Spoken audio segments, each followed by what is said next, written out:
Right. The subreddit of Wall Street Bets is their tagline is something like they're 4chan with a Bloomberg terminal illness.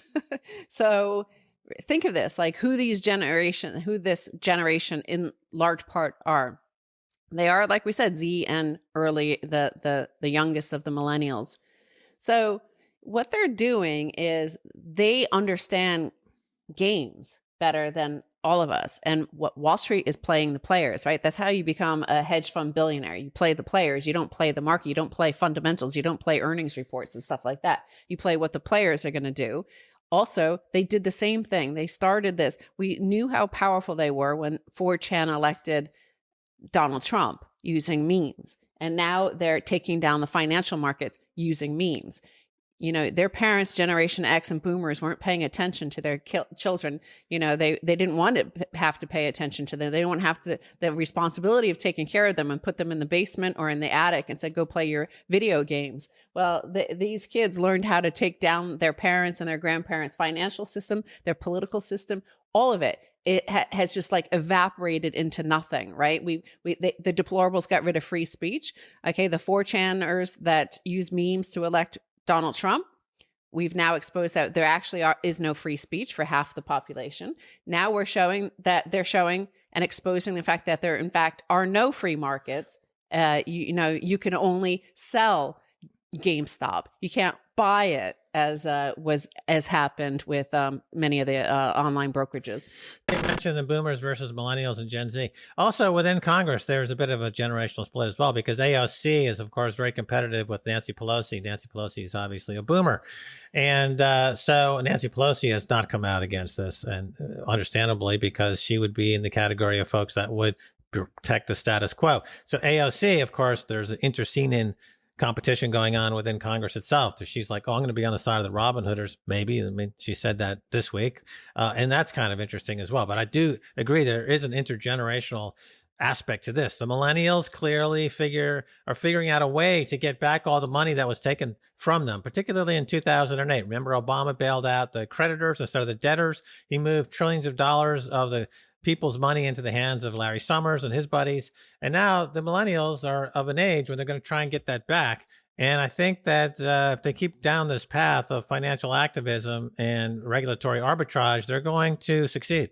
Right. I mean, think about it like this. You've got this guerrilla army of millennial Gen Z who are adept now at trading online, have access to these tools for very little cost. If they use Bitcoin as their base money, as collateral, let's say they keep these attacks going and they keep adding to their unconfiscatable, uncensorable Bitcoin pile, and they would take a foray into making these guerrilla attacks on these stocks one by one, the ones that have particularly high short interests.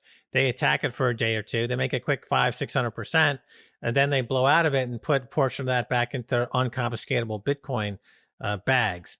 That's going to be very, very difficult, if not impossible, to stop. They haven't yet added Bitcoin to their arsenal. What I saw was very interesting from Wall Street Bets. They were actually mocking the crypto and the Bitcoin people because they felt that their focus was too diffused over all these different coins. And the thing about that makes these guerrilla attacks succeed is very strict focus on getting the economies of scale of having a huge army swarm like locusts on one vulnerable target, pick it clean and move on to the next target. But I think all those moving parts are going to be straightened out. And this guerrilla army of online hackers and day traders gamers is really going to put a dent into the system. Because And it's been another repeated theme throughout history. The younger generation tends to figure out how to establish their leadership and supremacy over the preceding generations. And we've seen this all the time. And I guess this speaks to the fourth turning, which everyone's been talking about in the last few months, as things are cyclical. And we're at a stage now where the old guard is collapsing. And we've got a new generation that's figured out how to take back all the cash that was stolen from them. And it's going to be a rocky road for everybody. But if you're young and you've got a lot of energy, it's a lot easier to go through the war than if you're old and decrepit and can barely remember where you left your glasses. It's tough to go to war when you're 60, 70, 80 years old. That's why they send young people to war. So these young folks, yeah, it's going to be hard for them, but they'll come out of it fit, rich, and having won.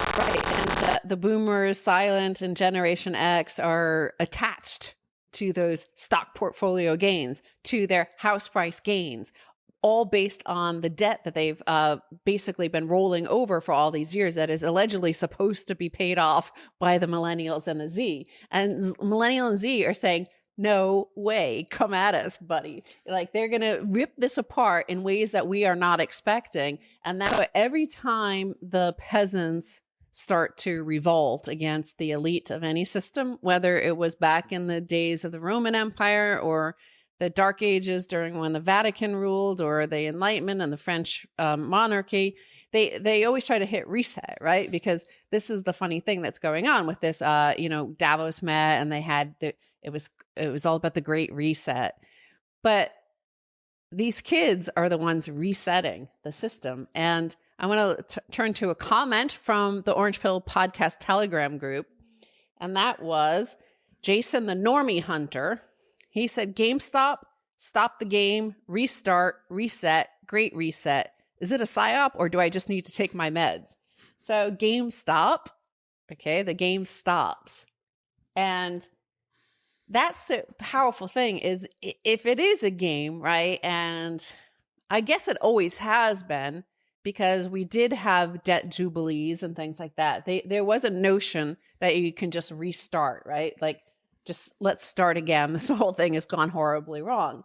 And these kids are way ahead of us on this notion where, Generation X and boomers are so deep into their fantasy, they think it's real, and they're not willing to give up all the trappings of the success within the game. Like, if you're already at the top level of the game, the top layers, and you have all the gold stars, and you're the highest rating on the pinball, like you're the number one guy, you don't want them to reset, right? Because then you go back to the start and have to compete with these people. Right. I mean, like, to use an older game, Monopoly, once you have hotels on Boardwalk and Park Place, you don't want to reset the game because you're going to win this game. Right. So the GameStop, I mean, it's very poetic to make this comment that we stopped the game is stopped, we're resetting the game. And I think that this generation believes that they can reset and they can stop the game. And once that belief takes hold, it becomes a powerful meme, a movement, if you will, that is going to sweep through this entire huge demographic. And they've got the access, they've got the financial literacy now, they've got the technological literacy, they've got the urgency, they've got the need, they've got the anger. They saw what happened in 2008. All their future was stolen. And they were told to stop eating avocado toast and everything will be great. Just save your pennies while we steal your billions. Well, guess what? They figured out how to strike back. And I think the genie's out of the bottle. This is a great reset. They see it. The boomers and silent generation see it. They're identifying what is happening. But we're in charge of this narrative. We're in charge if we want to. And I think a lot of Generation X are too scared. We've always followed in the footsteps of whatever the boomers want. And the boomers have given us these amazing house price gains and portfolio gains based on their Ponzi scheme.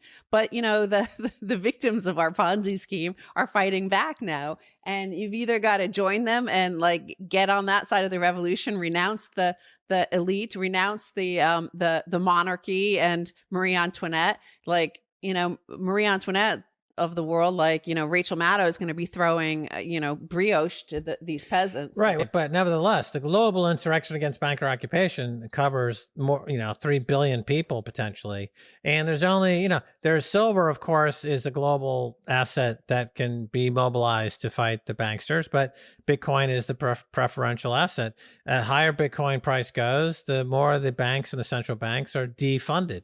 And it's a global movement. So that's one thing that they can't stop. I mean, the regulators can stop to some degree or go to war with American Robin Hood traders, and there's a little civil war going on within the boundaries of the United States.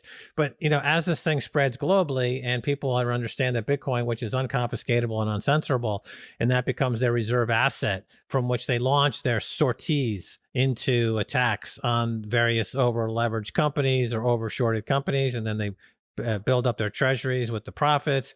This is something that cannot be stopped, really. And I think we're on the cusp now of this global insurrection against banker occupation. We're seeing there really the first battles, the shot heard around the world.